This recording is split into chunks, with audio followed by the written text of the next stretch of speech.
Welcome to the Third Wind channel, where today we're reviewing the 5th episode of the 2nd season of iCarly. This episode is called iCupid, and let's dive right in. The episode has, as usual, our cast split into a main plot and a subplot. This time around, in a turn of events, the focus isn't on Carly. The main plot of the episode deals with Spencer and what he has sacrificed raising Carly. Carly feels guilty and decides to get him a professional matchmaker.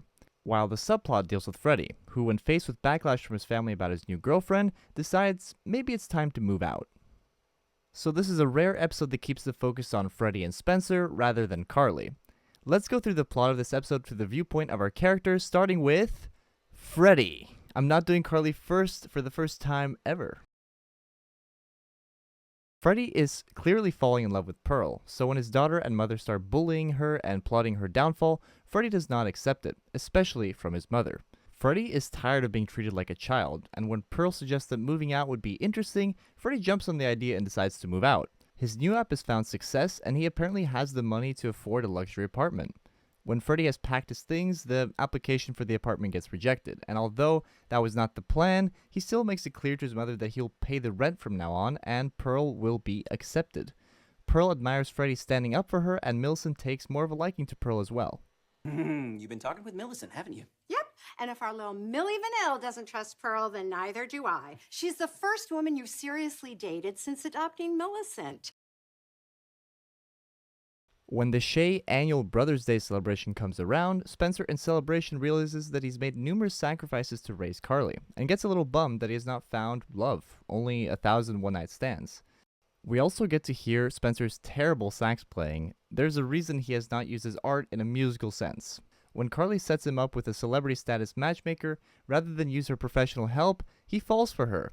Although they do sleep together, she makes it clear that it's professional from now on, and Spencer gets even more sad. Spencer tries to become the man she wants, but that fails too, and when McKenna, the matchmaker, talks about his relationship with his sister in a negative light, he makes it clear that he does in no way regret raising Carly, saying that he raised the best woman he knows.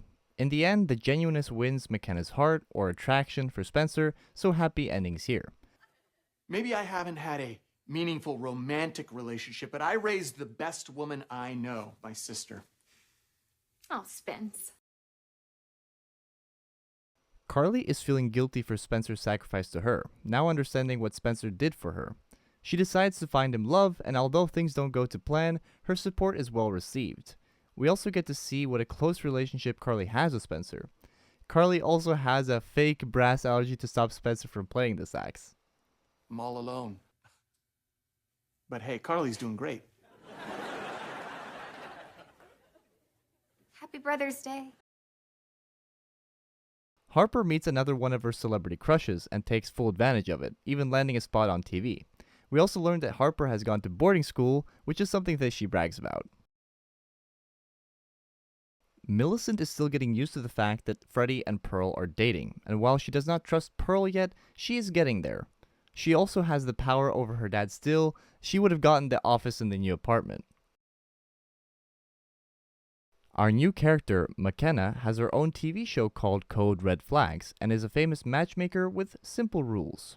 She has something going on with Spencer, but that won't last. I'll also quickly mention that Miss Benson had some fantastic lines in this episode, same good old Freddy's mom. And Pearl has an incredibly strange quirk of eating bananas with the peel on, which Freddy is willing to do for this relationship.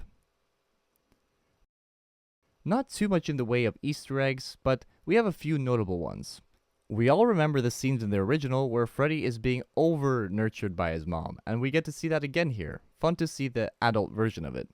In connection to that, we also have Miss Benson mentioning that she'll wipe down all of Freddy's old fencing trophies, an Easter egg to the Fenson Bensons and the fact that Freddy fenced in the original. We also got some mentions of what it was like raising Carly from Spencer, which we got to see growing up in the original anyway. And lastly, not really an Easter egg, but we find out that Spencer actually owns his apartment and Carly rents hers.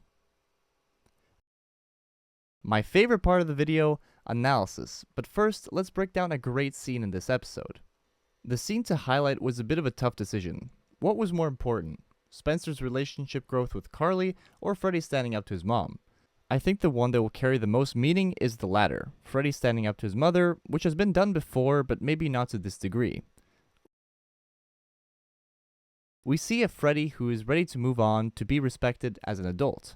He wants to be the best dad, boyfriend, and son he can be, and him finding that balance in the scene is important. It also marks important romantic developments in the series, as it seems that Freddy and Pearl were getting serious enough to move in together. How does this end? We all know that Freddy is destined to come back around. Stop it! For the last time, Pearl is a part of my life, which means that she is a part of yours too. So get with it, or... Actually, no or! Now, analysis. As mentioned just now, there are two very important relationships at play in this episode. Carly and Spencer, and Freddy and his mom. As I took the time to highlight Freddy's breakthrough moment, I'm going to focus more on the siblings here. Carly and Spencer are so close that they declare their relationship both as siblings and as father-daughter. They have the same friends, they've lived together forever, and they've both made sacrifices for each other. I think the fact that they address that Spencer is not just a brother but also a parent is meaningful. It's an appreciation and acknowledgement of what has been going on since the original series. Spencer understands that he's missed out on things in his 20s, but he also would not trade raising the best woman he knows, his sister. Next, one thing that continues to happen in the revival that never happened in the original is the continued shaming of Carly. I'm not sure why the writers go this route, but it's definitely getting pushed. Surely this will be reversed at some point. Miss Benson was willing to go to fairly dangerous lengths to get Pearl out of Freddy's life, including no-fly lists, tracking devices, background checks, you name it. How far has Miss Benson gone in the other situations? Could she have done some crimes? That evil laugh was menacing. On a positive note with Miss Benson, I love her relationship with Millicent, and she has grown to love her like she loves her son.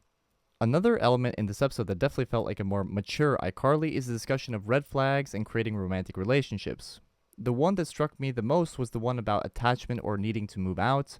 I think this is actually a very meta and relatable topic to a lot of young adults. Glad to see it covered.